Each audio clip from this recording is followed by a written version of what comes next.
सकाळीच आज औषध भात फोडण्यात घातल्यावर तो खाऊक बसलेला आहे आणि तेवढ्यात आमची सगळी मांजरा येऊन पुढ्यात नाचूक लागली, त्यांना पण भूक लागलेली म्हणून अशी 1 2 3 4 5 करत ही मोजत होते. तर आमच्याकडे आताच एकूण झाली आहेत 8 मांजरा.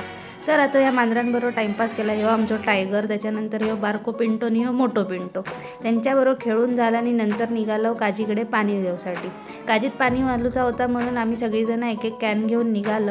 उपासनाकडे एक एक कॅन दिले आणि मग त्यांना ती आतमध्ये नेऊन ठेवलं आणि मी बाबूक घेऊन पुढे निघाले. बाबू आमचा फावडा कुदळ घेऊन एकदम तयारीतच होतो. त्याच्यानंतर नानीनं आमच्या काजीचं गेट बाजूक केल्यान आणि तिकडनं आम्ही आतमध्ये गेलो. जाऊन आधी काजींका थोडा थोडा पाणी घातलं. त्यानंतर बाबू पण आमका मदत करत होतो. बाबूची मदत भरपूर झाली आमका. त्यानंतर त्याका चांगलं बस झाला. आता घराक जाऊया आणि घराक जाताना एक एक लाकूड आम्ही हातातनं घेऊन घराकडे निघालो. माझ्या मागोमाग चंप्या आणि संतो पण निघाले. तुमका जर आमचा हा व्हिडिओ आवडला असलो तर नक्कीच लाईक शेअर करा. तसंच कमेंट करू विसरू नको. चॅनलवर नवीन असलास तर सबस्क्राईब केल्याशिवाय जाऊ नको. तसंच मला इंस्टाग्रामला पण फॉलो करा. धन्यवाद.